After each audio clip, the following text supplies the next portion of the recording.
தமிழ்நாட்டில் நீலகிரி மற்றும் தேனியில் 2 தினங்களுக்கு மழைக்கு வாய்ப்பிருப்பதாக வானிலை ஆய்வு மையம் தெரிவித்திருக்கிறது. அண்மை செய்தியாக நாம் பார்த்துக் கொண்டிருக்கிறோம். தமிழ்நாட்டில் நாளை 2 மாவட்டங்களில் கனமழைக்கு வாய்ப்பிருப்பதாக தெரிவிக்கப்பட்டிருக்கிறது. கூடுதல் விவரங்களை எமது செய்தியாளர் செலினா வழங்க கேட்கலாம். வணக்கம் செலினா, இது தொடர்பான கூடுதல் விவரங்கள். திவ்யா, தென்கிழக்கு அரபிக்கடல் பகுதியில் மற்றும் அதனை ஒட்டியிருக்கக்கூடிய பகுதியில் நிலவி வரக்கூடிய காற்றழுத்த தாழ்வு பகுதி என்பது தற்பொழுது அதே பகுதியில் நிலவி வருகிறது. அதே போல தென்மேற்கு வங்கக்கடல் பகுதியில் வங்கக்கடல் மற்றும் இலங்கை ஒட்டியிருக்கக்கூடிய தெற்கே நிலவி வரக்கூடிய வளிமண்டல கீழடுக்கு சுழற்சி என்பது அதே பகுதியில் நிலவி வருகிறது.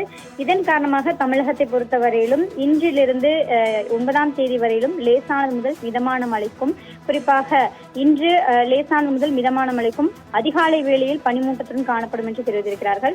அதே போல தமிழகத்தில் ஓரிரு இடங்களில் நாளை லேசானது முதல் மிதமான மழைக்கும், நீலகிரி தேனி ஆகிய மாவட்டங்களில் நாளை கனமழைக்கான வாய்ப்பிருப்பதாகவும், அதனைத் தொடர்ந்து குறிப்பாக 5ஆம் தேதியும் 4ஆம் தேதி 5ஆம் தேதி ஆகிய 2 தினங்களுக்கு நீலகிரி அதே போல தேனி ஆகிய மாவட்டங்களில் கனமழை பெய்ய வாய்ப்பிருப்பதாக தெரிவித்திருக்கிறார்கள். மீதம் இருக்கக்கூடிய அனைத்து மாவட்டங்களிலும் லேசானது முதல் மிதமான மழைக்கும், 7ஆம் தேதி ராமநாதபுரம், புதுக்கோட்டை, தஞ்சாவூர், திருவாரூர், நாகப்பட்டினம் ஆகிய மாவட்டங்களில் கனமழை பெய்ய வாய்ப்பிருப்பதாக சென்னை வானிலை ஆய்வு மையம் தெரிவித்திருக்கிறது.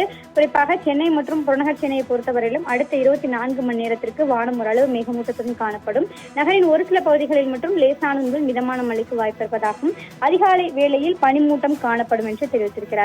அதிகபட்சமான வெப்பநிலை 30 டிகிரி செல்சியஸ் மற்றும் குறைந்தபட்ச வெப்பநிலை 22 டிகிரி செல்சியஸாக இருக்கக்கூடும் என்றும், மீனவர்களுக்கான எச்சரிக்கை 3ஆம் தேதியிலிருந்து 6ஆம் தேதி வரையிலும் தென்மேற்கு வங்கக்கடல், அதே போல தென்கிழக்கு வங்கக்கடல், அரபிக்கடல், மாலத்தீவு, லட்சத்தீவு உள்ளிட்ட பகுதிகளுக்கு செல்லக்கூடாது என்றும், 7ஆம் தேதி மத்திய கிழக்கு வங்கக்கடல், அதே போல அரபிக்கடல், அதனை ஒட்டியிருக்கக்கூடிய கிழக்கு அரபிக்கடலோர பகுதிகளிலும் சூறாவளி காற்று வீசக்கூடும் என்றும், இந்த பகுதிகளுக்கு மீனவர்கள் யாரும் செல்லக்கூடாது என்ற எச்சரிக்கை விடுக்கப்பட்டிருக்கிறது.